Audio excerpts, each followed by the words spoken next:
নমস্কার, আমি Ashish Bhattacharya, founder and CEO of Fuchkabaaz. বলতে ভাল লাগে। আজ আমার সাথে যে বসে আছে আমার অনেক ছোটোবেলার বন্ধু সৈকত সাধুকা, আমাদের কাছে জ্যাকি। তো জ্যাকি হচ্ছে পেশায় ক্রিকেটার, এবং আমি আর কথা না বাড়িয়ে আমি জ্যাকির থেকেই শুরু করি। বল ভাই, একটু শুনি, তোর যা ইচ্ছে বল।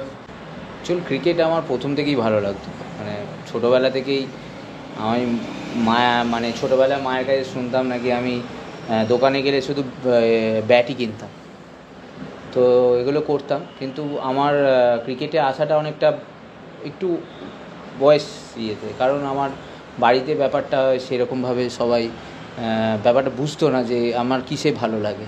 এখনকার দিনে যেরকম হয়, কোনো বাচ্চা কোথাও ইন্টারেস্ট কোথায় আছে সেটার উপরে বেস করে সব বাবা মারা করে, কিন্তু আমাদের সময় শুধু পড়াশোনাটাই বেশি ভিত্তিতে করে করা হতো।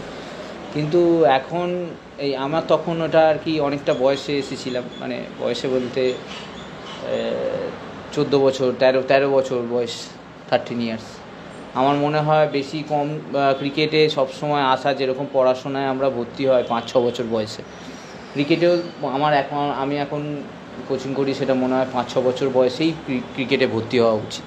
কারণ ওই মাঠের পরিবেশটা, তারপর হচ্ছে বেসিকগুলো যদি 10 বছরের মধ্যে তৈরি হয়ে যায়, একটা প্লেয়ারের পক্ষে, প্লেয়ারের যে স্বপ্নগুলো দেখে, একটা প্লেয়ার হয়ে যে স্বপ্নগুলো দেখে, সেই স্বপ্নগুলো তখন পৌঁছাতে খুব সুবিধা হয়।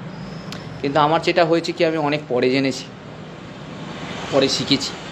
তো সময়টা ক্রিকেটারদের, প্লেয়ারদের, খেলোয়াড়দের কী হয়, সময় খুব কম, বেশি সময় তো নয়, মানে একটা সময় পর্যন্ত তুমি করতে পারবে তোমার স্বপ্নগুলো। তো সেই জায়গায় আমার একটুখানি মনে হয়েছিল, আমার এখন মনে হয় যে আমি হয়তো একটুখানি পিছিয়ে গেছি বা কিছু হয়েছে, একটু আগে হলে হয়তো আরও বেটার হতো। তোর ক্রিকেট শেখা শুরু আমাদের রাজপুর সাধারণ সম্মিলনী মাঠ থেকেই খেলেছি। রাজপুর সাধারণ সম্মিলনী বলবো যে যারা ছিলেন, যারা বড়রা ছিলেন, আমি প্রদীপ স্যার, তারপর হচ্ছে আমাদের বাবু তাপস ভট্টাচার্য, সত্যেন ভট্টাচার্য, হ্যাঁ, এনাদের কাছ থেকেই আমি অনেক কিছু শিখেছি।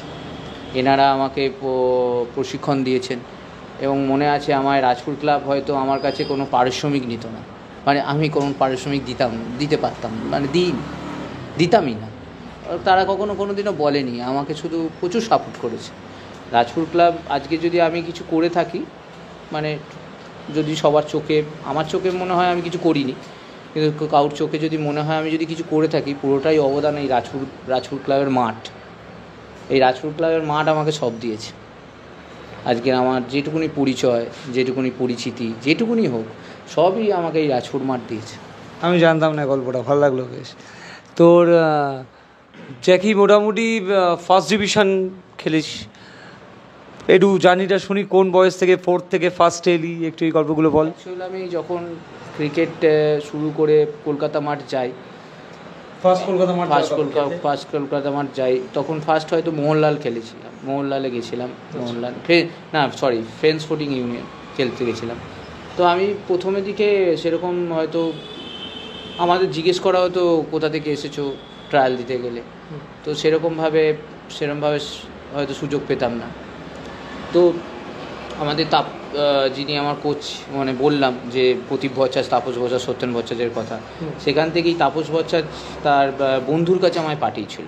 4 বছর আমি সেকেন্ড ডিভিশন কোনো ম্যাচ, কোনো ক্লাবই আমাকে খেলাতো না, 4 বছর ধরে।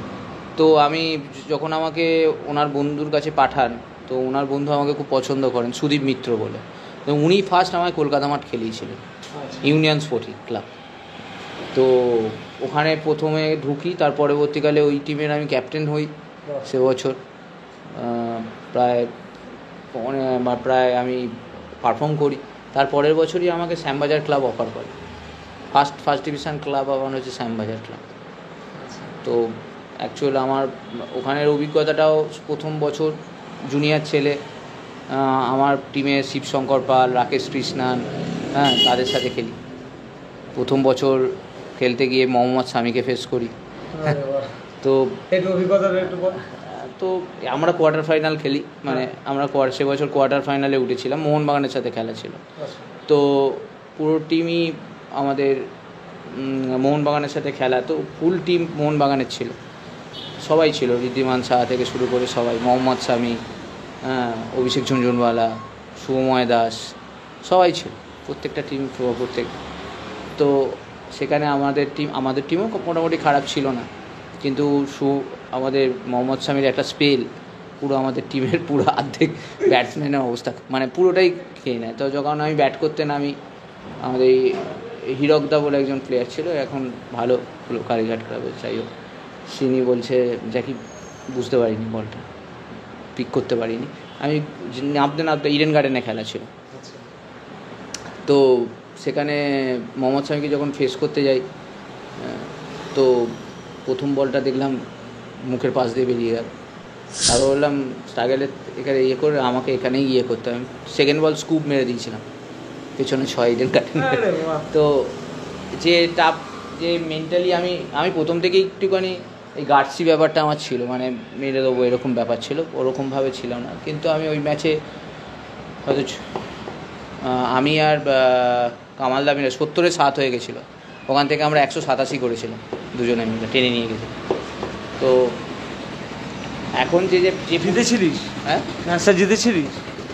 হ্যাঁ, ম্যাচটা তো 187 আমি ওই ম্যাচে 6টা ক্যাচ ধরেছিলাম, ফ্রিকে 3টে ক্যাচ। তো আনন্দবাজার বর্তমানে বেরিয়েছিল যে জ্যাকির মানে সৈকত সাধুকার অসাধারণ উইকেট কিপিংয়ে মোহনবাগানের ধরাশয়ী, তো এরকম হয়েছিল। তো স্বপ্ন দেখা শুরু করেছি। তো 22 স্কোয়াডে ছিলাম, বেঙ্গল স্কোয়াডেও ছিলাম, তাও বাদ করি, ফার্স্ট এড হয়ে যায়, যে বাদ পড়লে যেটা হয়। তখন আমার 19 বছর, 19 বছর বয়স। তারপর আস্তে আস্তে ফার্স্ট এড হই, হই, তো স্ট্রাগল করতে শুরু করি। মানে আমার ক্রিকেটটা পুরোপুরি ওই স্ট্রাগলের উপর দিয়েই ছিল, মানে এমন নয় যে বিশাল স্মুথলি গেছে।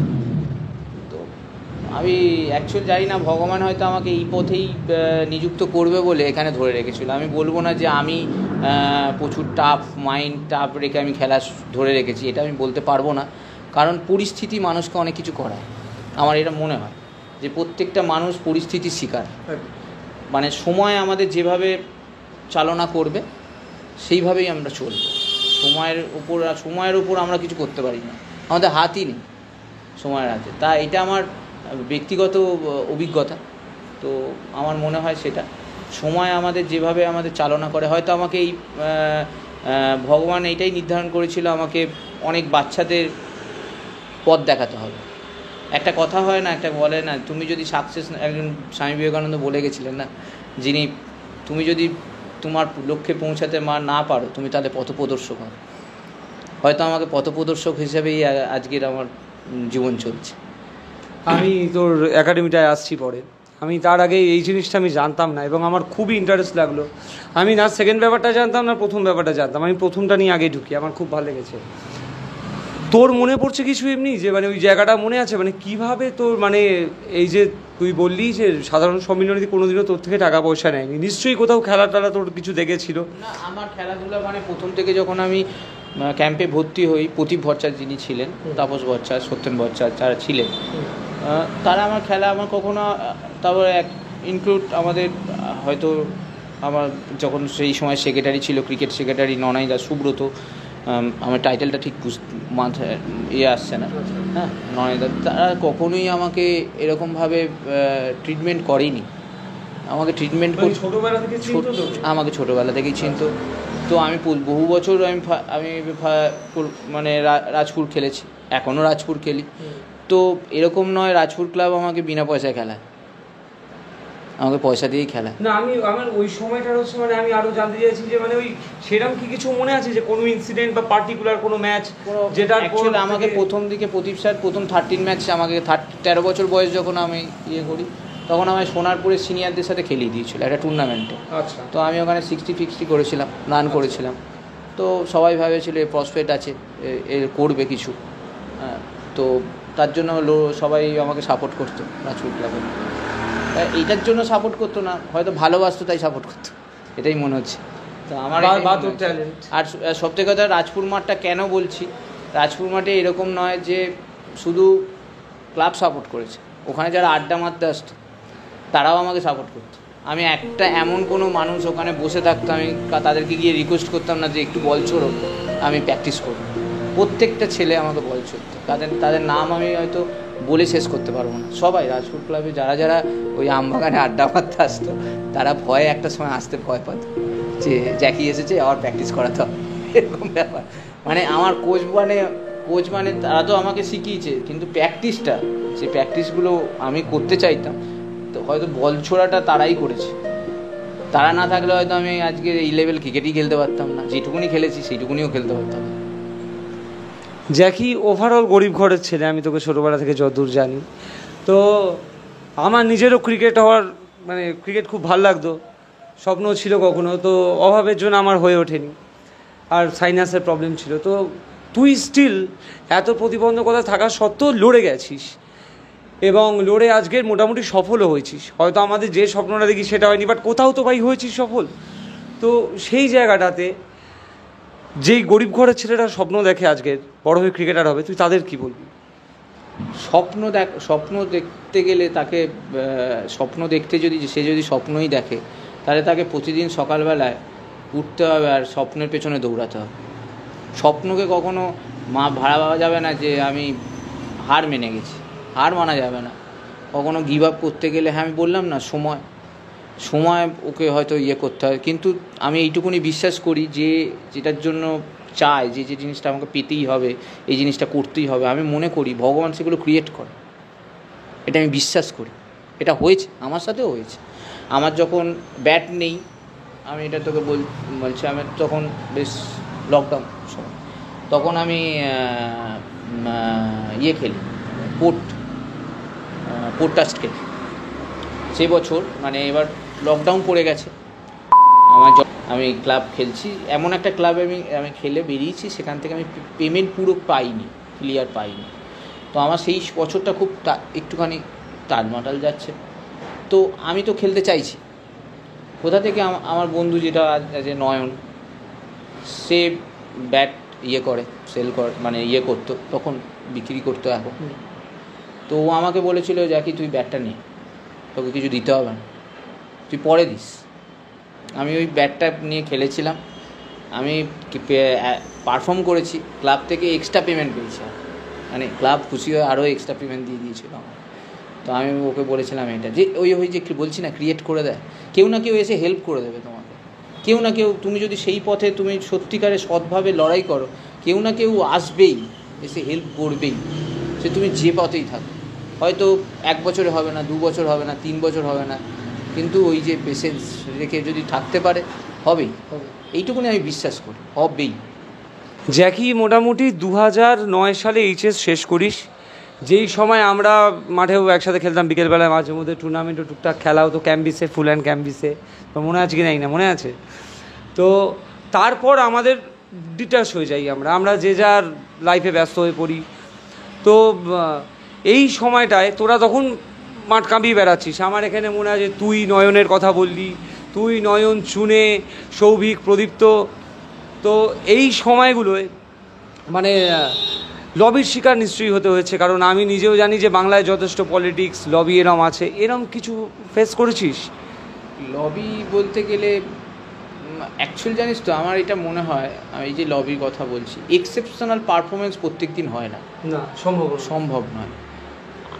আমার যদি কোনো কেউ সাপোর্টিং কেউ থাকে তাহলে ঠিক আছে, তুই অ্যাভারেজ পারফরমেন্স করে তুই ভাবতে পারিস না তুই ওই জায়গায় করবি। তোর যদি কেউ না থাকে, তোকে এক্সেপশনাল হতে হবে। আর এক্সেপশনাল সবসময় হবি না, হতেও পারা যায় না। এক্সেপশনাল হতে গেলে তোকে সেটা সময়ের ওপর ডিপেন্ড করে, মাঝে সাঝে কোনো দিন ক্লিক করে গেল, তখন এক্সেপশনাল হয়ে গেল। তো আমার কোনো এরকম ব্যাকআপ ছিল না যে কেউ সাপোর্ট করবে বা কেউ কিছু করবে, এরকম কোনো কিছু ছিল না। কিন্তু এটাও আমি বলবো, আমি কিছু এক্সেপশনালও কিছু করিনি যে আমাকে এরকম জায়গায় করিয়ে দেবে। আমি রান করেছি, আমি কিপিং ভালো করেছি, রান করেছি, কিন্তু এক্সেপশনাল যেটা বলতে পারি, বছরে হয়তো 7-8টা 100 করেছি, সেরকম আমি করিনি। তো যেটা সত্যি কথা সেটা বলতে হবে। তো লবি কী বলতে, এক্সেপশনালদের আউটস্ট্যান্ডিংদের আটকাতে পারে না। আমি এটা বিশ্বাস করি। এক্সেপশন লবি আটকাতে পারবে না, একদিন আটকাবে, দুদিন আটকাবে, 3 দিনের মাথায় পারবে না। তোর কথাটা খুবই ভালো বলেছিস, আমার অপোজ করার কোনো জায়গাই নেই। তুই বলছিস তাহলে মানে ধর মনোজ তিওয়ারি মনে পড়ছে 2000 আমার সালটা মনে পড়ছে না, 7 কি 8 হবে ওয়ার্ল্ড কাপ জেতার পর জিম্বাবুয়ে না ওয়েস্ট ইন্ডিজে 100 করছে, 100 করলো, 5 উইকেট নিল, লোকটাকে বাদ দেওয়া হলো। হ্যাঁ, তারপরে শোল্ডারে চোট লেগে গেছে। কিন্তু হ্যাঁ, মানে lobby হয় ভাই আমার। এগুলো তো হয়, এগুলো তো সব দেখ, তোর পড়াশোনাতেও সব আছে, পড়াশোনার দিকেও আছে, অফিসেও আছে, চাকরিতেও আছে, সব জায়গায় লবি আছে। লবি না থাকলে তো হবে না। যেখানে কূটনীতি নেই সেখানে ভালো জিনিস কী করে থাকবে, সেটা তো থাকবেই। কিন্তু আমার মনে হয় আমি অ্যাজ এ প্লেয়ার আমি এটা সবসময় করে এসেছি সারা জীবন, যে আমি লবির শিকার যেগুলো আমি মনে করেছি যে এগুলো আমার সাথে খারাপ হয়েছে, সেগুলোকে আমি স্পোর্টিংলি নিয়ে বলে করেছি, নিজের কিছু খুব খামতি আছে সেটার উপর কাজ করেছি। কিন্তু সেটার উপর কাজ করে আমি এটাতেই বিশ্বাসী, কারণ সেটা আমার হাতে নেই। যে আমার সাথে কেউ কিছু খারাপ করবে, আমার পেছনে কেউ খারাপ করবে, সেটা তো আমার হাতে নেই, কিন্তু আমার হাতে পারফর্মটা আমার হাতে আছে, সেটা তো ভালো করে করি। তো সেটার পরেও যদি না নেবে না, আর কি করা যায়। মাটির মানুষ তুই একরকম আছিস। তোর ক্রিকেটার জ্যাকির, আমি বলছি ক্রিকেটার জ্যাকির কী স্বপ্ন এখনও নিজেকে নিয়ে? ক্রিকেটার জ্যাকি হিসেবে এখনও স্বপ্ন দেখি, এখন স্বপ্ন না দেখাই, আর স্বপ্ন দেখি না। বাট স্টিল নিজেকে নিয়ে এখনও সেই জিনিসটাকে নেই, তুই তো খেলিস এখন। এখনও মনে হয় ইন্ডিয়াতে, এখনও স্বপ্ন দেখি, এখনও স্বপ্নে রাত্রিবেলা এখনও পর্যন্ত যে মানে ওই অশোক চক্রটা বারবার দেখতে পাই, এখনও মনে হয়। কিন্তু এখন একটু বাস্তববাদী হয়ে গেছি। তাহলে আমাদের যেই জিনিসটা মানে এতক্ষণ ধরে বলবো করে বলা হচ্ছিল না, এবার শুরু করি। তোর জ্যাকি ক্রিকেট একাডেমি, এই জিনিসটা নিয়ে আমি বহু পরে জানতে পেরেছি, এবং তোর সাথে আমাদের পডকাস্ট শ্যুট করার আগে কথা বলছিলাম। 170 জন মতো স্টুডেন্ট আছে, ইভেন তুই মেয়েদেরও শেখাস, 17 জন মতো কোচ আছে, 14 জন। তো একটু শুনি ভাই কীভাবে শুরু পথ চলে, এটাও তো একটা বিশাল লড়াই। তো শুনি। অ্যাকচুয়াল ঘটনাটা ঘটেছে আবার 2021। আমি ভাবছিলাম কি করব লাইফে, খেলেছি, চাকরি করতে পারিনি। আমি গ্র্যাজুয়েশন কমপ্লিট করেছিলি? গ্র্যাজুয়েশন কমপ্লিট করেছি, চাকরি সেভাবে মানে খেলা থেকে আমি চাকরি, মানে আমি অন্য চাকরি পেতাম, কিন্তু আমি ওখানে গিয়ে ভালো থাকতাম না, মানে আমি পারতাম না। মানে ভালোবেসেছি, মানে সারা জীবন ভালোবাসলাম একটা জিনিসকে, তারপরে আমি অন্য দিকে যাব সেটা ভাবি না। আমি ভেবেছিলাম কিছু এখান থেকেই করতে হবে, আমাকে খেলেই কিছু করব। তো খেলে যখন দেখতে পাচ্ছি লকডাউন পড়ে গেল, বুঝতে পারছি এবার আমি কি করব, চাকরি আমার আসেনি, কিছু করতে পারিনি, কোনোভাবেই কিছু হচ্ছে না। ভাবতে চুপচাপ বসে আছি, এবং মাকে আমি তো এমনি মধ্যবিত্ত ফ্যামিলি থেকে বিলং করি, তো বাড়ির দায়িত্বটাও নিতে হবে, তো এইটাও মাথায় আসছে, প্রেশার আসছে। তো তখন আমি ভাবছি কী করা যায়। তো ক্যাম্প করার একটা হলো। তো সৌরভ বলে একটা আমার বন্ধু ছিল, সৌরভ, মানে ওই যেখানে নিয়েছি যুবক সঙ্গে সেখানকারই ও সেক্রেটারি ছিল। তো ওখানে প্রদীপ স্যার আগে করাতেন, তো প্রদীপ স্যার মানে আমি প্র্যাকটিসে যেতাম। তারপর প্রদীপ স্যার ওই জায়গাটা কিছু ব্যাপারের জন্য বন্ধ হয়ে যায়। তো আমি ভাবলাম প্রদীপ স্যার করান, আমি কি করব, একবার স্যারকে ফোন করি। তো স্যার, বললাম না ওই স্যার আমার জীবনের হয়ে গেছেন, এখন উনি নেই এই পৃথিবীতে, কিন্তু ওনার আশীর্বাদ আমার সাথে আছে সবসময়, আমি বুঝতে পারি, এটা ফিল করি। তো ব্যাপারটা হচ্ছে কি না, আমি যখন বললাম কী করবো, তখন সৌরভ বললো যে কি এখানে তুই কর না, আমি দেখছি। আমি ভাবলাম আমি কী করবো, না আছে পুঁজি, না কোনো কিছু আছে। তো মোটামুটি সেই সময় বোনের বিয়েও হয়ে গেছে, বোনের বিয়ের জন্য আমার যা ছিল যেটুকুনি ছিল সেটা আমি ওখানে করেছি। তো ভাবছি কি করা যায়, কি করব। তো ভাবলাম একটা কংক্রিট আছে, তো করি, এবার চলি, হোক কিছু একটা করি। তো শুরু করে দিই। তো আমার এখানে যে সত্যেন বচ্চন ছিলেন, তখন উনি বললেন যে জ্যাকি তুই করছিস, আমি তোর ওখানেই প্র্যাকটিস করাবো স্যার। তো ওটা একটা সাপোর্ট ছিল একটা। তো সাথে সাথে আমাকে আমি তখন করা শুরু করলাম এবং বালি ফেলতে হবে। ওই জায়গাটা খুব নিচু ছিল, পাঁক টাইপের ছিল, তো ওখানে বালি ফেলতে হবে, বালি ফেলে ইয়ে করতে হবে। তো আমার মা আমার জীবনের আর কি সব আর কি বলতে পারিস। আমার মা প্রচুর সাপোর্ট করেছে আমার লাইফে, এখনও। মা না থাকলে আমি হয়তো কিছুই নই, মানে মা না থাকলে হয়তো আমি মানে কখনো দেখবি মা না থাকলে আমি হয়তো মানে কীরকম ফিলই করতে পারবো না, জানি না কী করবো, জানি না, সবই তো উনিই করবেন। তো মা আমাকে 70,000 টাকা দিয়েছিল, যে তুই কর, টাকাটা নে, তুই কর, চেষ্টা কর। মা আমাকে দিয়েছিল, মায়ের জমানো টাকা ছিল। মায়ের কীরকম জমানো ছিল তোকে বলি, চালের ড্রামে ঢোকানো, ডালের ইয়েতে ঢোকানো, মানে সেই টাকাটা যখন আমাকে দিচ্ছে আমার হাত কাঁপছে। তো একটু তো এই ব্যাপার, যখন আমি ওটা শুরু করি তখন ওটা দিয়েছিল, তো আমি সেটা পরবর্তীকালে মাকে বলেছিলাম আমি ফেরত দেবো, তো আমি দিয়েছিলাম ক্যাম্প ইয়ে করে। তো আমার একটা এখনও মনে আছে, ওই যখন ক্যাম্পে যখন ওই মজুর লাগানো হয়, তখন একটা মজুর কম পড়ছে। মজুর লাগানো হয় মানে মজুর বলতে মানে একজন শ্রমিক যে বালি বয়ে বালিটা ফেলবে, সেখানে একজন কর্মচারীর মানে অফ হচ্ছিল। মানে অফ হচ্ছিল মানে কি, মানে আমার সেই সময় ওই কর্মচারীর টাকা দেওয়ার ব্যাপারটা ছিল না, তো আমি ওখানে বালি বয়েছি, আমি ফেলেছি বালি সেই সময়টা। তো ওই ফিলিংসগুলো এখন দেখি, মাঝে সাঝে দূর থেকে দেখি, ফিল করি। তো উঁচু করেছি জায়গাটা, এখন নাইটে প্র্যাকটিস হয় আমার। তো এখন স্টুডেন্ট মোটামুটি 170 প্র্যাকটিস ভালো হয় আমার ওখানে। সব কোচেরা, একটা সবথেকে বড় কথা কি, আমি যতই তুই নেতা ভালো হয়, চারপাশের মানুষ ভালো না হলে তুই কোনো দিন ভালো নেতা হতে পারবি, ভালো নেতা কোনো দিনই হতে পারবি না। ভালো নেতা হতে গেলে চারপাশের মানুষ ভালো হতে হয়। তো আমার কোচ স্টাফরা এত মানে আমার কোচেরা এত ভালো, মানে এত খাটে, পরিশ্রম করে, মানে কল্পনার বাইরে। বৃষ্টির জলে দাঁড়িয়ে দাঁড়িয়ে প্র্যাকটিস করানো হয় আমার ক্যাম্পে ব্যাপার আবেগ আছে, প্রফেশন ব্যাপারটা নেই। প্রফেশন আছে, যেটা তো দরকার সেটা তো লাগবে, কিন্তু আবেগ বেশি। ধর বৃষ্টি হচ্ছে, প্র্যাকটিস হবে না, জল জমে গেছে, আমার ওখানে নিচু, জল জমে যায়, জলের মধ্যে দাঁড়িয়ে দাঁড়িয়ে প্র্যাকটিস করা হয় ভাই। বাচ্চাদের ওই কংক্রিটগুলো উঁচু করে দিয়েছি, সেখানটা দাঁড়ায়, বল ছুড়ি যে নকিং ড্রিলস করলে যেগুলো ব্যাটিং ইমপ্রুভমেন্ট হবে সেগুলো করানো হয়। তার মানে প্রচুর পরিশ্রম করে, মানে প্রত্যেকটা বলবো, মানে প্রত্যেকটা তুই কখনো যদি কেউ যায়, কখনো তুই যাস, তুই বুঝতে পারবি ওখানে আবেগ কীরকম। মানে সবাই ভালোবেসে করে, মানে কেউ ভাবে না যে এটা জ্যাকিদার ক্যাম্প, এরা মনে করে সবাই আমার ক্যাম্প, মানে সবার ক্যাম্প এটা নট আমার নামটা শুধু দেওয়া। আমি ভেবেছিলাম কি নাম দেবো, তো জ্যাকি বলে সবাই চেনে, তাই জ্যাকি নাম দিয়ে দিয়েছি, জ্যাকি ক্রিকেট একাডেমি নাম দিয়েছি। তো এখন চলছে, মোটামুটি সবাই ভালো খেলছে, ইমপ্রুভমেন্টও ভালো হচ্ছে, দেখেও ভালো লাগছে। যেটা আমার মনে হয়, যেটা আমি পারিনি, যদি আমার কোনো স্টুডেন্ট পারে, সেটা সব থেকে বেশি পাওয়া হবে আমার কাছে। নিশ্চয়ই। আর তোরও পারিস নি কেন, এখনো তো সময় আছে। ঠিক আছে, শেষ করছি। আমাকে একটা জিনিস বল ভাই, যে ক্যাম্প থেকে 21-এ ক্যাম্প শুরু করেছিলিস, 4 বছর হয়েছে, প্রচণ্ড স্ট্রাগলের কথা বললি, এবং আজকে 4 বছর অনেক লড়াইয়ের পর সেই জায়গাটা এই জায়গায় এসছে। তো তোর ক্যাম্প থেকে স্টুডেন্টরা বাইরে গিয়ে খেলা এরকম কিছু একটু বল।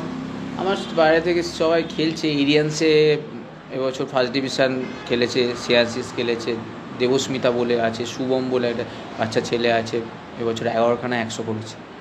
11খানা 100 করেছে? প্রত্যেকটা টুর্নামেন্ট মিলিয়ে এখন 11খানা 100। তো মানে ভালো প্লেয়ার, ভালো খেলছে, অঙ্কন আছে, অনেক প্লেয়ার, বর্ষণ, সবার নাম বলতে গেলে হয়ে যাবে। সব প্লেয়ারগুলোই ইমপ্রুভ করে, যাদের আমি পেয়েছিলাম 2021-এ, যাদের পেয়েছিলাম 2024-এ তারা অন্যরকম। আগে আমরা ধর প্রত্যেকটা টুর্নামেন্ট খেলতাম, প্রত্যেকটা টুর্নামেন্টে হয়তো গ্রুপ লিগে হেরে যেতাম, এখন আমরা সেমিফাইনাল খেলি, কোয়ার্টার ফাইনাল খেলি, একটা দর্পণ চ্যাম্পিয়ন হলাম, দর্পণ ক্রিকেট যে টুর্নামেন্ট হয় ওয়েস্ট বেঙ্গল নিয়ে, সেটা চ্যাম্পিয়ন হলো আন্ডার-12। তো মোটামুটি সবাই ভালো খেলছে, ভালো করছে, আর সবাই আমার ফার্স্ট ডিভিশন, সেকেন্ড ডিভিশন মোটামুটি খেলছে আমার ক্যাম্প থেকে। তো 13 তো খেলেই, 13, 15, 18 সব খেলছে মোটামুটি। কেউ এরকম নয় যে খেলা ছেলে কম, খেলা ছেলে বেশি, আমার খেলা ছেলে বেশি, ভালো হচ্ছে ব্যাপারটা। বুঝেছি। আজকের যুগে এখন স্কোপ অনেক বেড়েছে। তোর ইন্ডিয়া বল বা হচ্ছে রঞ্জি ছাড়াও তোর আইপিএল ছাড়াও বিভিন্ন টুর্নামেন্ট ভর্তি হয়, লিগ ভর্তি হয়। তো নিশ্চয়ই মানে আগে আমাদের সময় যারা ক্রিকেট খেলতো নট নেসেসারি আজকে সবাই ক্রিকেট নিয়ে যুক্ত আছে, বিভিন্ন পথে চলে গেছে, বাট এখন স্কোপটা অনেক বেড়েছে। তোর একটা জিনিস আমি শুনলাম, মেয়ে স্টুডেন্টও আসে তোর কাছে, তো এইটা আমার নতুন কিছু লাগলো, কারণ আমি এখানেও তো কখনো দেখি না।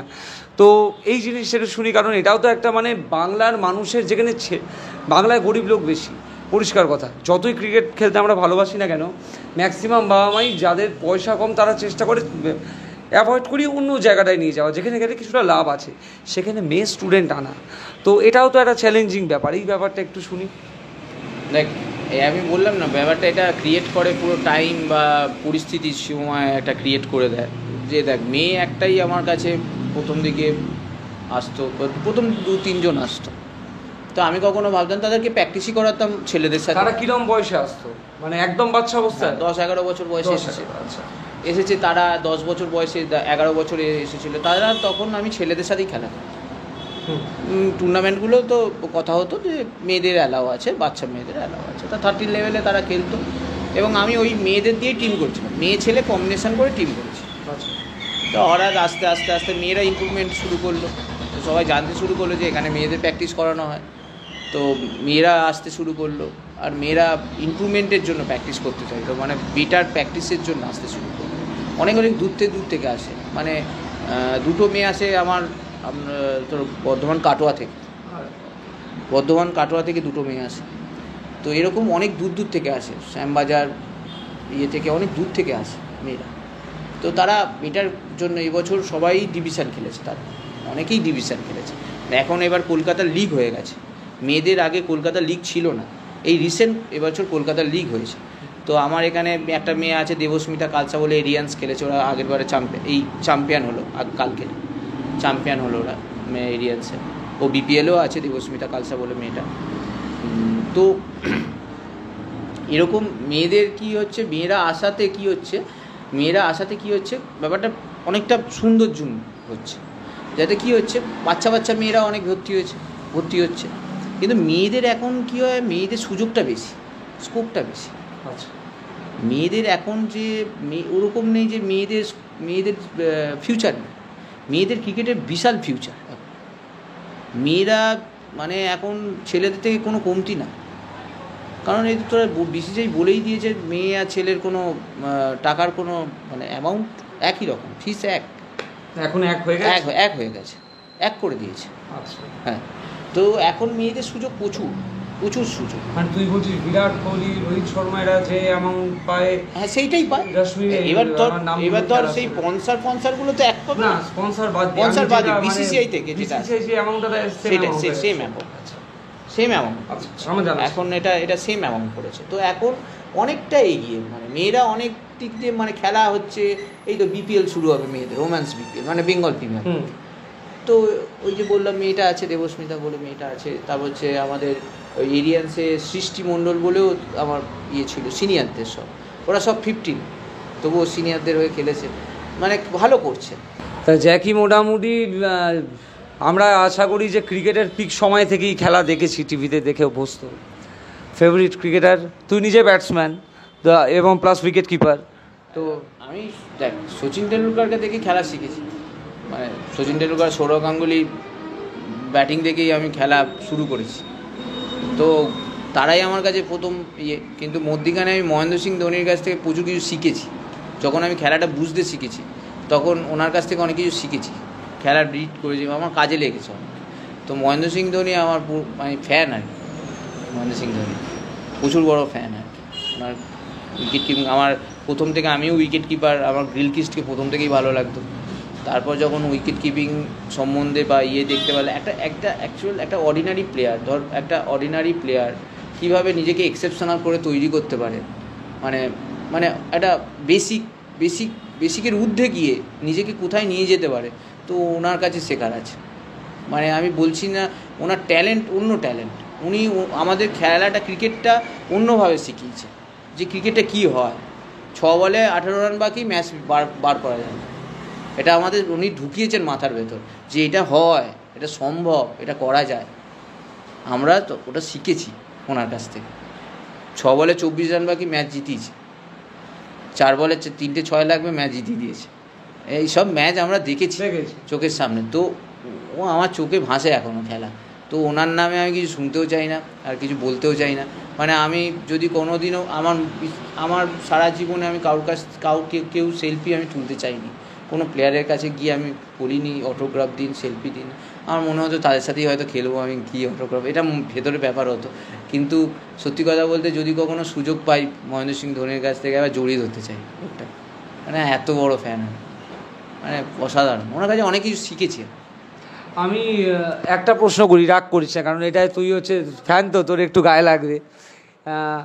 অনেক কিছু দিয়েছে লোকটা, এটা নিয়ে কোনো কথাই নেই। আমার মতে ভারতের সর্বকালের সেরা ক্যাপ্টেন। কিন্তু এই এখন যেটা হচ্ছে, ধর এই আইপিএলে এসে থেকে যাওয়া, আমি জানি যে টিকিট বিক্রি করার একটা ব্যাপার আছে, ধোনি নামের জন্য প্রচুর টিকিট কাটে, কিন্তু যেই প্লেয়ারটা আজকের এই দিয়েছে ভারতবর্ষকে, কি ব্যাটিংয়ে বল কি ক্যাপ্টেন্সিতে বল, তার আজকের এই সময়ে এই জায়গায় এসে নিজের মান খাওয়া, এটা কোথাও মান খাওয়ানো নয় ভাই? 9 নম্বরে ব্যাট করতে নামা, এটা একটা তুই বলতে পারিস, এটা তো আমাদের খারাপ লাগে। আবেগের জায়গায় ধোনি আছে, সেখানে একটা জায়গাটা তো খারাপ লাগছে একদম। কিন্তু ওই যে বললাম না, কিছু কিছু পরিস্থিতি অনেক সময় কিছু হয়। এইবার ধোনি কি সেই লোক যে পরিস্থিতির শিকার হবে? না, পরিস্থিতির শিকার না মনে হচ্ছে এখনো। জানিস তো আমরা এখনো এই মুহূর্তে, আমি যে এই যে তুই কথাটা বললি, আমারও এই মুহূর্তে, আমি এই সময় এসেছি, আমি কলকাতা মাঠে যখন আমি খেলছি, মানে আমি ঠিকমতো না খেলাতে সেরকম সময় দিতে পারছি না নিজের জন্য, নিজের খেলার পেছনে আমি সময় দিতে পারছি না। কারণ আমি ট্রেনিং করতে ঠিকমতো পারি না। আমি যে লেভেলে ট্রেনিং করতাম সে লেভেলে ট্রেনিং করতে পারি না। মানে আমি নিজের দিকে অনেস্ট না খেলার প্রতি। যদি আমাকে কলকাতা মাঠে ফার্স্ট ডিভিশন আমি খেলছি, আমি অনেস্টির সাথে খেলছি না। এটা মনে হচ্ছে ট্রেনিংগুলো করতে পারছি, আমি ট্রেনিং করতে পারছি না, আমি ঠিকমতো প্র্যাকটিস করি না, আমি ডিসিপ্লিন জীবনযাপন করতে পারছি না। কারণ আমি রাত আগে 10টা সাড়ে 10টায় ঘুমাতাম, এখন প্র্যাকটিস শেষ করে বাড়ি ফিরতেই আমার লেট হচ্ছে। তো আমি তো সেইভাবে আমি ক্রিকেটকে দিতে পারছি না। আমার তরফ থেকে আমি যে কীভাবে ক্রিকেটকে দিয়েছি সারা জীবন, সেটা তো আমি দিতে পারছি না। সেখানে আমি কিন্তু কিছু করতে পারছি না। কিন্তু আমাকে আজকেরও এই কর্মকর্তারা যখন আজ বলছে যে কি এখনও 2 বছর তোকে খেলতে হবে, তুই এখনও দিতে পারিস। হ্যাঁ, কিপিং করছিস, করছিস, ব্যাটিং করছিস, তোকে দেখেই মনে হচ্ছে না তুই আনফিট, তুই ফিটনেস, তুই ভালো করছিস, তুই আরও সময়, তুই এখানে তুই টাইম দে। তো আমি ফিল করছি আমি টাইম দিতে পারছি না। আমার জায়গায় একটা জুনিয়র ছেলে বসে আছে, আমি তো ওই পথটা পেরিয়ে এসেছি, সেই জুনিয়র ছেলেটার ভেতরে কষ্টটা বুঝতে পারছি। সে আমার থেকে হয়তো ফিটনেসে 3 গুণ এগিয়ে, কিন্তু অভিজ্ঞতায় আমি বেরিয়ে যাচ্ছি। এটা ঠিক না, তাই না? তো আমি এটা আমাকে করতে হচ্ছে। যখন আমাকে বলছে ক্লাব কর্মকর্তারা, যখন বলছে যাই কি তুই থেকে যা প্লিজ, তখন আমাকে করতে হচ্ছে। দেখ, মানে আমার বক্তব্য হচ্ছে যে মানে হ্যাঁ, এইবার হচ্ছে কি ওই লোকটার তো এই ব্যাপারটা নয় না, ওই লোকটার এই ব্যাপারটা নয়। কিন্তু কি হয় না, যখন বলে না করো, তুমি টিমের সাথে থাকো, টিমের সাথে থাকলেই অনেকটা এফেক্ট, পেছনে উইকেটের পেছনে দাঁড়ালেই আমাদের টিম অনেক বেটার হয়। কিন্তু তুই ভালো করে দেখ, জাজ করে, আমরা হয়তো টিমগুলো দেখেছি, উনি যখন নেমেছেন ওনার কাজের অনুযায়ী উনি কিন্তু নিজের কাজটা কিন্তু ঠিকঠাক করেছে। কিন্তু হ্যাঁ, তুই বলতে পারিস যে হ্যাঁ, কিন্তু হয়ে গেছে। এবার হয়তো আমি জানি না। এবার হচ্ছে দেখ, প্রত্যেকটা মানুষের একটা ছাড়ার সময় আছে। বিরাট কোহলির তো ছাড়ার জায়গাই নেই, মানে দরকারই ছিল না। বিরাট কোহলি ছেড়ে দিল। এবার তার ওপর ডিপেন্ড করছে কি কখন ছাড়বে, এটা বুঝলি, মানুষের মনের ওপর ডিপেন্ড করে কখন ছাড়বে। আমি মনে করেছি, কিন্তু বিশ্বাস কর, আমি মনে করেছি যে না, আমি এটা ঠিক করছি না, আমি খেলবো না। আমি যেরকমভাবে প্র্যাকটিস করাচ্ছি, যে লেভেলের প্র্যাকটিস, সকাল 7টা থেকে রাত 11টা পর্যন্ত যদি প্র্যাকটিসই করাতে হয় আমার সবাইকে, স্টুডেন্টদের প্র্যাকটিস, তখন আমি কখন সময়টা পাচ্ছি? তো আমি এটা ঠিক করছি না। কিন্তু জানিস তো, কোথাও একটা মনে ওই যে সকালবেলার তালতলার ঘুগনি পাউরুটি, ওই যে সকালবেলায় কানের ভেতর গাড়ির আওয়াজ, প্রথম এসজি টেস্টটা পড়ছে, নতুন বলটা এসে গ্রিপ করছি, ওই ভালোবাসাটা ছেড়ে আসতে পারছি কোথাও না, মায়ায় আটকে যাওয়া, জানিস তো। মানে ভালোবাসি তো প্রচণ্ড ক্রিকেটটা, ছাড়তে পারি না। এইটা ব্যাপার যে স্পোর্টিং লেভেলে না, আমি আর পারবো না, আমি আর খেলবো না। কিন্তু না, ওটা পাচ্ছি না। আমার মনে হয় না আমি পারবো, খেলবো। এই যে সে বাচ্চা মন, এটা একটা ভালো পয়েন্ট। হ্যাঁ, এটা কি খুব বাচ্চামো যে আমি খেলা ছেড়ে দেবো, আমি কী করবো, প্র্যাকটিস করাবো, আমি একটুখানি খেলবো না, একটু বল করবো, আমি ব্যাট করবো না, সেই বাচ্চামো ব্যাপারটা বুঝতে পারছি। যতই বয়স হয়ে যায় ব্যাপারটা বুঝতে পারছি, সেই ফিলিংসটা আমি হয়তো বুঝতে পারছি। তোরা যেটা বলতে চাই যে মহেন্দ্র সিং ধোনি, ওনারও হয়তো মনে হচ্ছে কোথাও, আমার যেটা মনে হচ্ছে, আমার মনে হচ্ছে খেলাটা ছেড়ে দেবো। এত লোক, এত হাজার হাজার লোক আমাকে চিৎকার করছে যখন ডাকছে, আওয়াজ শোন, আমি ছেড়ে দেবো, ওটা পাবো না, ওটা শুনবো না। বড় বিষয়। হ্যাঁ, ওটা কি বলতো, ওটা খুব মানে যতই হোক পকেটে পয়সা নেই রে, জানিস তো, আমার এটাও এরকম হয়েছে, পকেটে পয়সা নেই 100, যেন মনে হচ্ছে আমি কোটিপতি। একদম আমারও এইটা দেখবি পারফর্ম করলে, মাঠে যখন পারফর্ম করে, ওই যে লাস্ট বলে 6 মেরে ম্যাচ জেতানো, ওই যে আনন্দ, তোকে কোটি টাকা দিলেও সেই আনন্দ আসে। তোকে কোটি টাকা দিয়ে তুই BMW-তে চড়, ওই আনন্দ কেউ দিতে পারে না। তুই 100 বলি, কারণ তুই হচ্ছে মানে ক্রিকেট খেলিস। আমরা ছোটোবেলায় ভালোবাসতাম, এখনও ভালোবাসি। কখনো সুযোগ হলে যদি একটা ঠিকঠাক বোলারের বলে যদি এখনো একটা 6 বার ঠিকঠাক চার বেরো না, তার আনন্দ আলাদা। সেটাই মাথায় আসে, দেখবি সারা রাত ওটাই নিয়ে ভাবছি, গড়ের উপর দিয়ে দিলাম, আনন্দটাই। অ্যাকচুয়ালি আমি প্রথম থেকেই জানিস তো, প্রথম থেকে ওরকমভাবে টাকার ব্যাপারটা ওরকমভাবে আমার কিছুটা আসেনি। আমি পারফর্ম করাটাতে, পারফর্মটাতে জানিস তো, পারফর্ম করলে যেন মনে হতো বিশাল খুশি আমি। তো এইটাই আনন্দটা করেছি, আনন্দ পাই, এখনও আনন্দ পাই, খেলি, তাই জন্য এইটাই ব্যাপার। ওই যে খেলা ছেড়ে দেবো ওরকম ব্যাপার কেউ, এবার স্যারেরা যখন বলে, কর্মকর্তারা যখন চায়, তখন কোনো ক্লাব তোকে চাইছে, তখন মনে হয় না খেলি, মনে হয় না খেলি, আর 1 বছর, ঠিক আছে খেলি, কি আছে। তাই এই ভালোবাসা টাকা পয়সার চেয়ে অনেক উঠছে, এখানে কেউ দিতে পারবে না, কেউ দিতে পারবে, আর এটা বুঝবে আর কেউ বুঝবে না, এটা বুঝবেও না। একটু পার্সোনালি ঢুকছি, যেহেতু পার্সোনালি চিনি বহু বছর। প্রেম নিয়ে কি বলবি? প্রেম নিয়ে তোর কি মতামত? প্রেম তোর মতে কি, আমি শুনতে চাই। প্রেম মানে আমার মনে হয় প্রেম মানে পাগলাম, প্রেম মানে পাগলাম। আমি ক্রিকেটকে যেরকম ভালোবাসি, সেটা পাগলাম। আমি ওর সাথেও প্রেম করি, ক্রিকেটের সাথে। যদি কোনো মানুষের সাথে প্রেম হয়, পাগল হওয়াই ভালো, তার সাথে পাগলের মতোই প্রেম করা ভালো।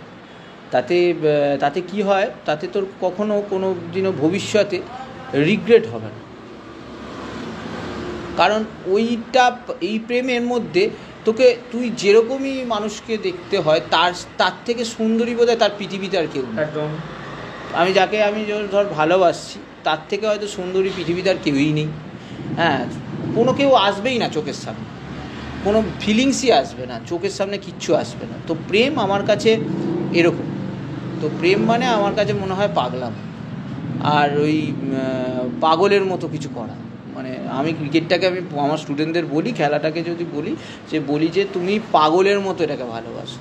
তো পাগলের মতো কাউকে ভালোবাসতে হবে প্রেম মানে। তো মজা আছে এতে, তাতে কোনো মানে তোর ভেতরে কখনো রিগ্রেট হবে না, কোনো দিন আসবে না যে আমি মানে এখন অনেক বুঝে শুনে প্রেম হয়, যে এর কাছে এটা আছে তার জন্য আমি প্রেম করছি, এর কাছে ওটা আছে এর জন্য প্রেম হচ্ছে। নিঃস্বার্থ হয় প্রেম, মানে নিঃস্বার্থ, একদম।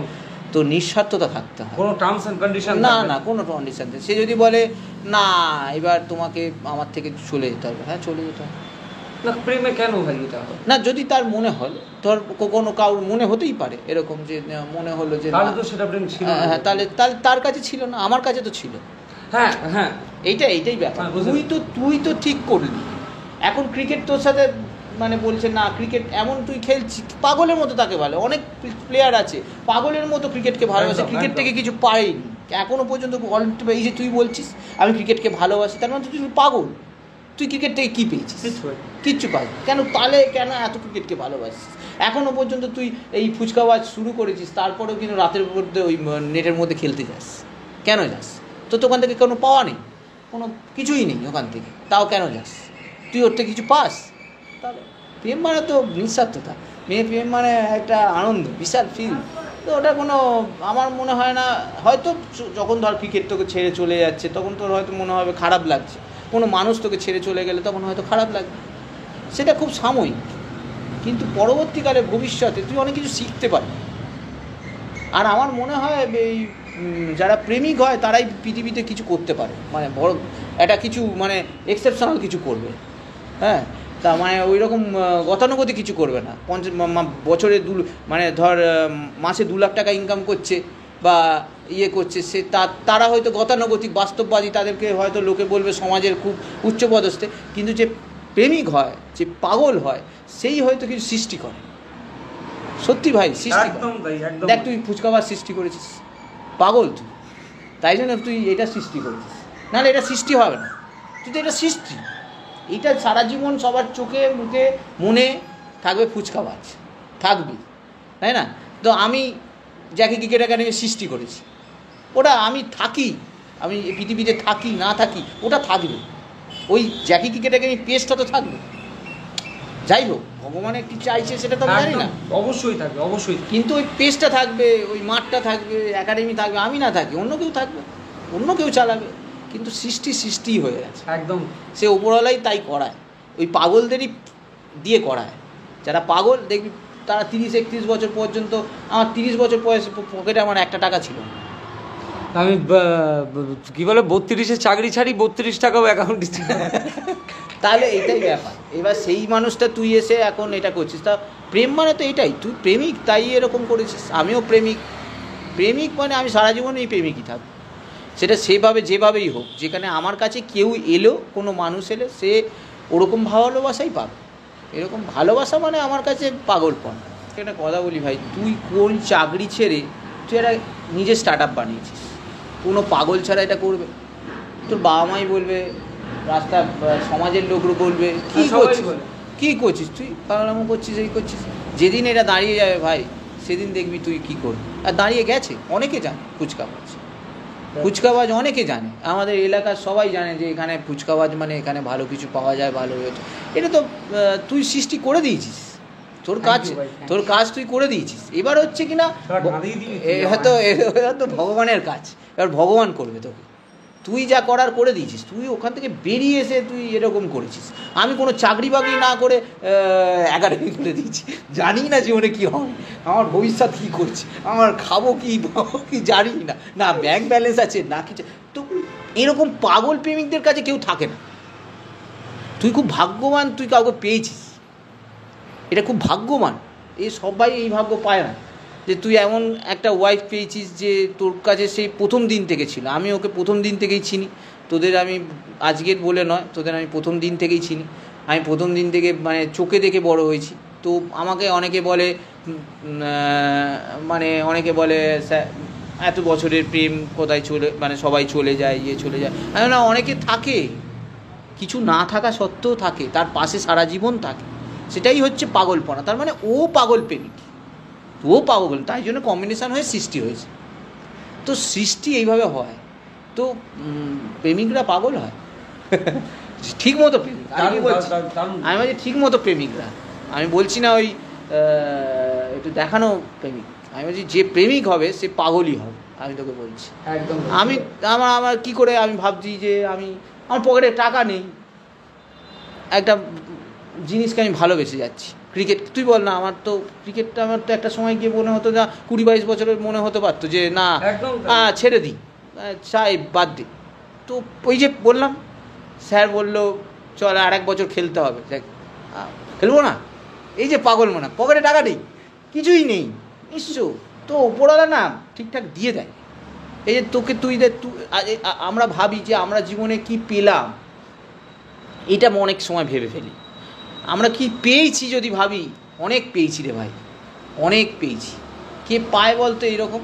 তুই বল না, এরকম জীবনযাপন কেউ করতে পারে? তোকে দেখে হিংসা করে, রাত 7টা থেকে 10টা বিয়ে করে, তোকে দেখে অনেকে হিংসা করে। তুই খেলছিস, ঘুরছিস, তুই করছিস, তুই অনেক ভালো জীবনযাপন কাটাচ্ছিস। মানে একদিক দিয়ে ঠিক আছে, বাট ওই আবার হ্যাঁ রেসপন্সিবিলিটির জায়গা সবটা হয় না, সেটা আলাদা একটা দিক, সেটা হয় না। কিন্তু ওটা আনন্দ মজা। আমি তোকে একটা কথা বলছি, তো ওই দিকটা না চলে আসে। আমি একটা নিজের জীবনের একটা অভিজ্ঞতা শেয়ার করি তোকে, এটা খুব আমার মনে হয়। টাকাটা ম্যাটার করে না।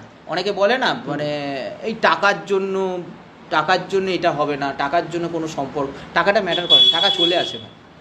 কীভাবে চলে আসে উপরওয়ালা ঠিক করে। যদি তুই অনেস্ট হোস আর ওই প্রেমিক পাগল হোস কোনো কিছু কাজে, ধর আমি এই কুচকাওয়াজ নিয়েই কথা বলছি, আমি এই কুচকাওয়াজটাকে নিয়েই আমি পাগল। এটাকে কীভাবে স্টার্ট আপ করতে হবে, কীভাবে বড়ো করতে হবে, কীভাবে, এর জন্যই তুই পাগল। তুই 3টে থেকে আমাকে সময় দিচ্ছিস, মানে জ্যাকি তুই আয়, এতদিন ধরে বলছিস আয়, গল্প করি, আড্ডা মারি। এটা আড্ডা হলো একটা। তো আমাদের এই আড্ডাতে থেকে দেখ অনেক কিছু শিখলাম, আমি তোর কাছ থেকে অনেক কিছু শিখলাম। তো ব্যাপারটা কী বলতো, আমি প্রথম সময় সব সময় বলতাম আমি মার সাথে সব গল্প করি, আমি তোর সাথেও গল্প করি, ওর কথা বলি, তোর কথা বলি, যে ওরা একসাথে লড়ছে, এটা সব থেকে বড়ো কথা। স্ট্রাগল করছে, দিনের পর দিন লড়াই করছে, এইটাই সব থেকে বড়ো কথা। যেদিন দাঁড়াবি না, তোরা না 100 জনকে দাঁড় করিয়ে দিবি, দেখবি ছেলেরা কাঁদাবে। একটা ব্রেক নিচ্ছি, একটা ব্রেকের পর ফিরে এলাম। ছেলেরা একটু আবেগ আপ্লুত করে দিয়েছিল আমাকে। তো জ্যাকি সিনেমা টিনেমা দেখা হয়? সিনেমা দেখা হয় মানে টুকটাক, সেরকম হয়তো এখন সেরকমভাবে সময় পাই না, কিন্তু মোটামুটি যতটুকুনি পারিস দেখি। পছন্দের সিনেমা বা কিছু হিরো হিরোইন? আমার হিরোইন বলতে পারিস আমার দিব্যা ভারতীকে খুব ছোটোবেলা, অনেক পুরনো আর কি, হয়তো অনেক জানে না কেউ, অনেকে। হ্যাঁ, দিব্যা ভারতী অসাধারণ লাগে। আমি ছবি দিয়ে হ্যাঁ, দিব্যা ভারতীকে তো অসাধারণ লাগে, ভালো লাগতো। এবার হচ্ছে কিনা অ্যাকচুয়াল আমার এখন যে সিনেমার মানে আমি দেখি, মানে আমার মানে অভিনয় যদি বলতে পারিস, নওয়াজুদ্দিন সিদ্দিকী, পঙ্কজ ত্রিপাঠী, এনাদের অভিনয় খুব ভালো লাগে, বেশ সলিড লাগে। এছাড়া ছোটোবেলায় আমার খুব, যেমন হচ্ছে আমির খানকে খুব ভালো লাগতো, মানে লাগে ওনার 3 ইডিয়টস হচ্ছে আমার সবথেকে পছন্দের সিনেমা। 3 ইডিয়টস আমি বহুবার দেখেছি, 3 ইডিয়টসটা আমার সবথেকে পছন্দের সিনেমা। সিনেমা ছাড়া এমনি জ্যাকি গান টান শোনা হয়? গান শুনি। পছন্দের গায়ক বা কিছু গান? মোহাম্মদ রফি গান আমার খুব ভালো লাগে। আর পছন্দের গান হচ্ছে আমার হচ্ছে কিনা একটা গান আছে না, ওটা কিশোর কুমারের হবে, আমি তুমসে প্যার কি। আচ্ছা, হ্যাঁ, ওটা ভালো লাগে। আর তোর সাথে একটু র্যাপিড ফায়ার রাউন্ড করি একটা, অনেস্ট উত্তর দিবি। ক্যাপ্টেন ধোনি না batsman Dhoni? Captain Dhoni. Better captain কাকে বলবি? 3টে নাম নিচ্ছি, সৌরভ গাঙ্গুলি, রিকি পন্টিং, মহেন্দ্র সিং ধোনি। সৌরভ গাঙ্গুলি। মানে তুই গাঙ্গুলি আর ধোনির মধ্যে গাঙ্গুলিকে এগিয়ে রাখবি? গাঙ্গুলিকে এগিয়ে রাখবো, এইগুলো কারণ উনি স্টেজটা তৈরি করে দিয়ে গেছেন, কারণ আমি ওই জন্যই সৌরভ গাঙ্গুলিকে এগিয়ে রাখবো। কারণ যে সময় ওনার কিছু ছিল না, নিঃস্বকে উনি করেছিলেন, আরও মহেন্দ্র সিং ধোনি সেটাকে সুন্দরভাবে গেট আপ তৈরি করে সেটাকে তুলে ধরেছেন। তাদের দুজনেই বেস্ট আমার কাছে, কিন্তু আমার কাছে যখন যে ছিল না, সেই সময় যখন সবাই সরে যাচ্ছিল, সেই সময় সৌরভ গাঙ্গুলি হাল ধরেছিল। দ্যাটস দ্য বেস্ট ক্যাপ্টেন আমার চোখে। ওনার চোখ আর ওনার মাথা, আমি মনে করি মানে উনি যদি যেদিনকার দেহত্যাগ করবেন, রিসার্চ করা উচিত। ভারতে আজ অবধি ওয়ানডেতে যত ওপেনিং প্লেয়ার হয়েছে, তোর চোখে ফেভারিট কে, কারা? ভারতের ওপেনিং প্লেয়ার মানে হিট বলতে সচিন সৌরভ, সচিন সেহওয়াগ, পরে সেহওয়াগ গম্ভীর, রোহিত শর্মা, শিখর ধাওয়ান, বা যদি অন্যান্য মানে যদি আমরা বাইরের দেশও ধরি, গিলক্রিস্ট হেডেন। তোর ইন্ডিয়ার বলতে হলে আমি সচিন সৌরভকেই ভাবতাম। সচিন সৌরভ গাঙ্গুলির উপর ওপেনার আমি একা টান তো দুজনে, এবং মানে মোস্ট নাম্বার অফ বোধহয় 100। হ্যাঁ, তো ওনারা একাই টেনেছে ইন্ডিয়ার টিম। সচিন সৌরভ আউট মানে খেলা বন্ধ করে দিচ্ছে, একদমই তাই। আর বাইরের মানে ভারত ছাড়া বাইরের কিছু তোর পছন্দের ব্যাটসম্যান? গিলক্রিস্ট তো অবশ্যই হবে, আমি বলি শুরুতে। এছাড়া আর কিছু?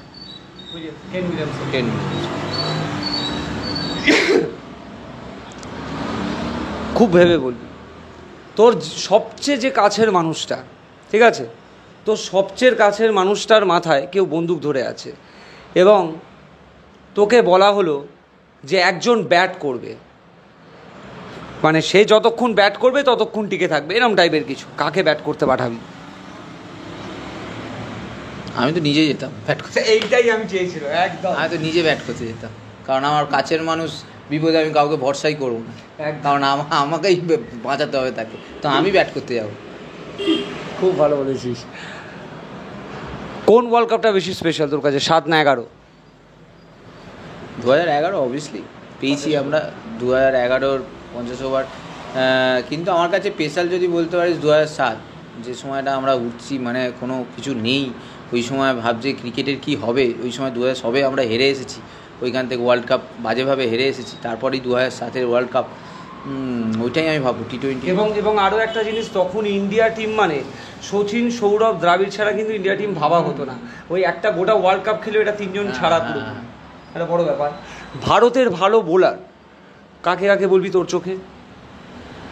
ভারতের বাইরে জাহির খান,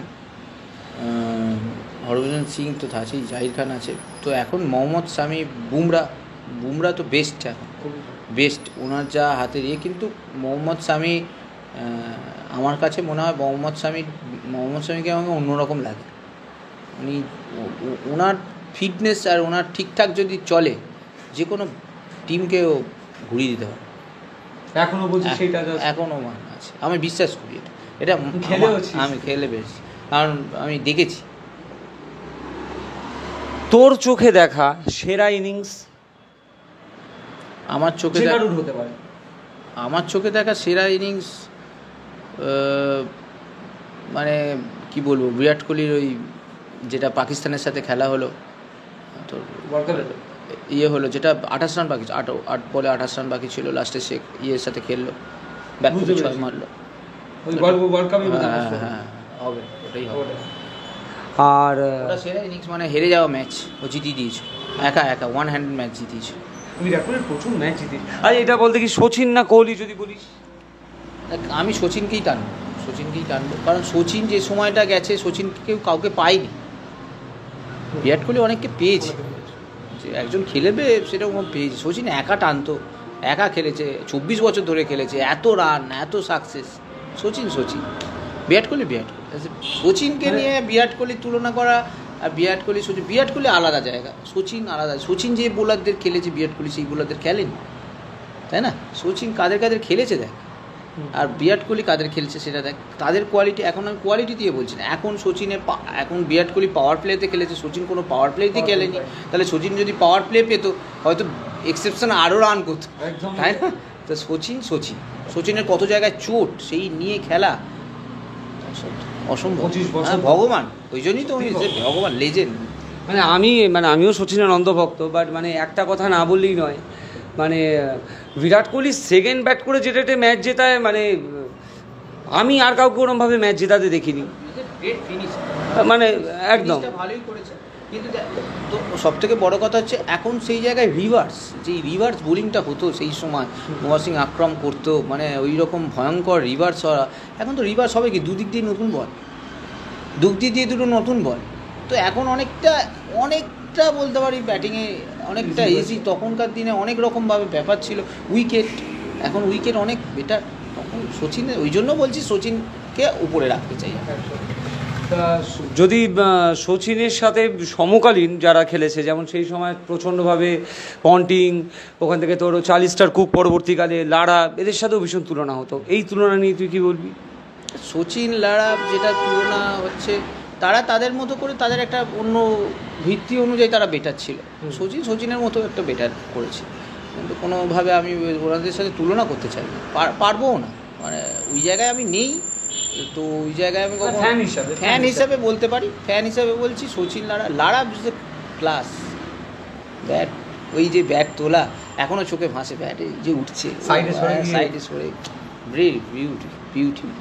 যদি জ্যাকি এরম হতো, একটু ভেবে বল, তুই কোনোদিনও ভাবিসনি, শুরুতেই আমাদের পডকাস্টে বলি যে ক্রিকেট ছাড়া জীবনে আর কিছু ভাবিসনি, স্টিল ধর জ্যাকি ক্রিকেটার নয়, তাহলে 3টে অল্টারনেট কি হতে পারতো? আমি ক্রিকেটার না যদি হতাম, ক্রিকেটার না হলে কখনো এরকমভাবে ভাবিও নি যে ক্রিকেটার না হলে অ্যাকচুয়াল খুব আমার সমাজসেবা করতে খুব ভালো লাগে। হয়তো নেতা ফেতা হয়ে যেতাম। হ্যাঁ, আমার মধ্যে একটা, আমি এটা মনে করি যে আমি খুব ভালো নেতা, মানে ইজ এ লিডার। মানে আমি সবাইকে নিয়ে চলতে ভালোবাসি, মানে সবাই কষ্ট পেলে আমার কষ্ট হয়, আমি কাউকে কষ্ট দিতে পারি, মানে আমার কষ্ট দিলে আমার কষ্ট লাগে, এটা আমার মনে হয়। কিন্তু জানি না কী করতাম, তো এখন তো এটা করি, কারণ জানলে তখন হয়তো কিছু করতে হবে, মানে একটা নেতা হওয়ার চান্স থাকবে। নেতা হওয়ার চান্স। আর মোটামুটি জীবনের 34 বছর বয়স, 34-35 বয়স হয়েছে। এই 34-35 বয়স অবধি আজ অবধি তোর যা মেমোরিজ আছে এই সব থাকবে, মেমোরিজ কিছু ওয়াইপ আউট হবে না। লাইফ এরম একটা সুযোগ দিল, জীবনটা কোনো একটা সার্টেন পয়েন্ট অফ টাইম থেকে আবার শুরু করতে পারবি। কোথায় যাবি বা কোন ক্লাস, কোন সময়, যদি এরকম আসে। আমি ব্রহ্ম সমাজে পড়তাম, মানে ছোটোবেলায়। তো আমি ওই ব্রহ্ম সমাজ এখনও যখন আমি ওই হরিনাবির ওইখান দিয়ে যাই, মানে যাতায়াত করি, মানে ওই হরহরিতলা হরিনাবির মধ্যিখানে স্কুলটা, তো এখনও ওটা দেখি, আমি ওটাকে খুব মিস করি। আমার মনে হয় ওইটার যে দিনটা যদি ফিরে আসে, হয়তো আবার নতুন করে কিছু ভালো করছে করবো, মানে ওই ব্রহ্ম সমাজটা ফিরে। আর ফুচকাবাজকে নিয়ে অনেক কিছুই বলেছিস। আমি একটা প্রশ্ন সবাইকেই করি ফুচকাবাজকে নিয়ে বলতে, আমি তোকে আলাদা করে আর বললাম না, কারণ সবাই জানেই তুই আমার বন্ধু, তুই ভালো বলবি, লোকজন এটাই ভাববে। বাট স্টিল তোর পছন্দের কিছু খাবার তুই যা খেয়েছিস সেখানে। আমার এখানে সবথেকে ভালো লেগেছিলো পাপড়ি চাটটা, আমি খুব পছন্দ করি এখানকার, আমি পাপড়ি চাট ভালো খেয়েছি। চিকেন ফুচকা আমি একটা টেস্ট এখনও করিনি, ওই পোলাও চিকেন ওটা করা হয়। চিজ চিকেন অমলেট খেয়েছিস? হ্যাঁ, চিজ চিকেন অমলেট আমার খুব ভালো লেগেছে। আর হচ্ছে সবথেকে বড় কথা হচ্ছে কিনা পোলাও আর চিকেনটা এখনও টেস্ট করিনি, ওটাও করবো এসে একদিন। আর আজকের লাস্ট প্রশ্ন জ্যাকিকে, তুই আজ অবধি যা দেখেছিস, অনেক কিছু দেখেছিস জীবনে, প্রচুর স্ট্রাগল করেছিস, সবাই জানি আমরা। এই সব কিছু দিয়ে পরবর্তী জেনারেশনকে, সবাইকে কী মেসেজ দিবি? আমি বলবো, ওই যে বললাম একটা কথা বলেছিলাম আমি মধ্যিখানে, এই কোনো কিছু যেই জিনিসটা করছো সেটার প্রতি প্রেমিক হতে হবে। প্রেম মানে পাগলের মতো প্রেম করতে হবে। ওই মানে ও যতক্ষণ না তোমার কাছে আসছে তুমি ততক্ষণ ওকে ছাড়বো না, আর যখন এসে যাবে তাহলে আরও ভালোবাসতে হবে তাকে, মানে মানে পুরো যত্ন করে রাখতে হবে তাকে, মানে প্রেমিক হতে হবে, আমি এটা বলতে চাই। আর ওই মানে যেটা করছি আমি 4-5টা জিনিস একসাথে করে আমার মনে হয় না সেটাতে সাকসেস বেশি হয়। যে কোনো একটা জায়গায় একটা জিনিস নিয়ে ফোকাস করা উচিত, সেটা যদি করে তাহলে আমার মনে হয় আজকালকার দিনে যে কম্পিটিশান আছে সেরকম হওয়া উচিত। আর নিজে কিছু সৃষ্টি করা উচিত, নিজস্বতা থাকা উচিত, সব কিছুতে নিজস্বতা থাকা উচিত। আমার মনে হয় আজকের, সত্যি কথা বলছি, আমি এটা বলছি না, আমার ভেতর থেকে আসছে বলে কথাটা বলছি। আজকে তুই একটা স্টার্ট আপ করেছিস, ফুচকাবাজ বলে শুরু হয়েছে, আমি চাই এই ফুচকাবাজে যেন 50টা লোক চাকরি করে। ইচ্ছা আছে, কারণ আজকের যে আমাদের যে প্রতিদিনের অবস্থা, যে ভালো ভালো পড়াশোনা করা ছেলেরা যে চাকরি পায় না, বা সরকারি কোনো কিছু, সবাই সরকারি চাকরি খুঁজতে চায়। আমি চাই এখান থেকে কিছু স্টার্ট আপ হোক, মানে এমন কিছু তৈরি করি আমরা, প্রত্যেকের প্রফেশনে এমন কিছু তৈরি করি সেখানে এসে যেন মানুষ কাজ করে, মানে চাকরি পায়। আমাদের এমন কিছু করতে হবে, নিজস্বতা করতে হবে। সবাই না চাকরির পেছনে দৌড়াচ্ছি আমরা, তা আমরা দিন দিন চাকর হয়ে যাব। একদম। তো আমরা কিছু করি, এমন কিছু, যদি একটা ঘুগনির দোকানও করি না, সেই ঘুগনির দোকানটা এমনভাবে ঘুগনিটা বিক্রি করি, ঘুগনিটা করি যাতে আরও 4-5টা লোক এসে জব করে সেই ঘুগনিতে, তাতে ঘুগনিটা অনেক ভালোভাবে সেল হোক। আমি চাই এরমভাবে করুক। সবাই তো চাকরি খুঁজতে চায়, যারা চাকরি পাবে না তারা কী করবে, তারা কিছু ইয়ে হবে তো, তারা চাকরি দিক না। যে চাকরি পায় না সেরাই তার চাকরি দেয়, তুই ভালো করে দেখে নে, তাই না? একদম।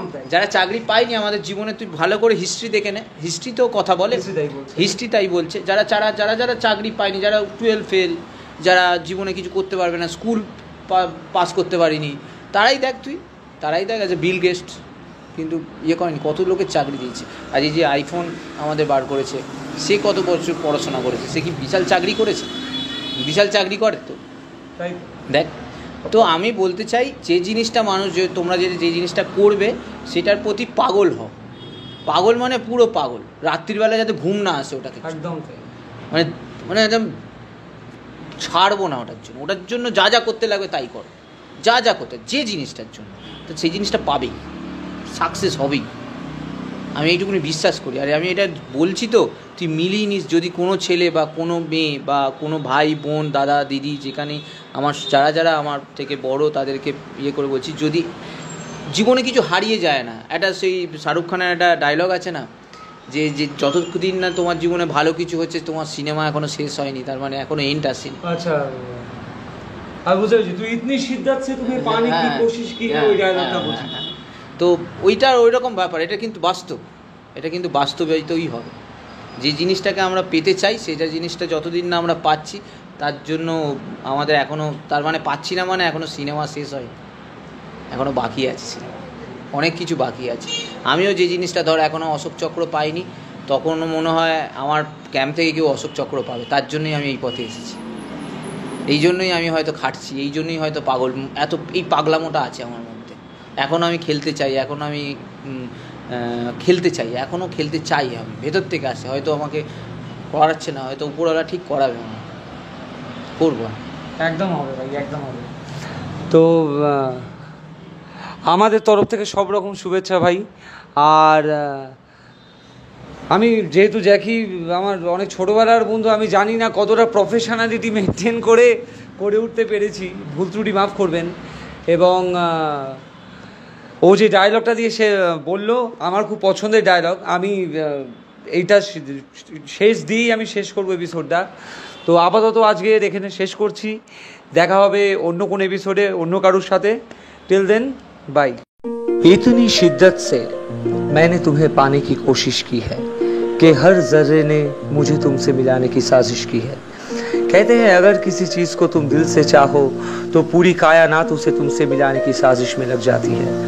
आज आप सब ने मुझे मेरी चाहत से मिला दिया, मैं आप सबके शुक्रगुजार हूँ।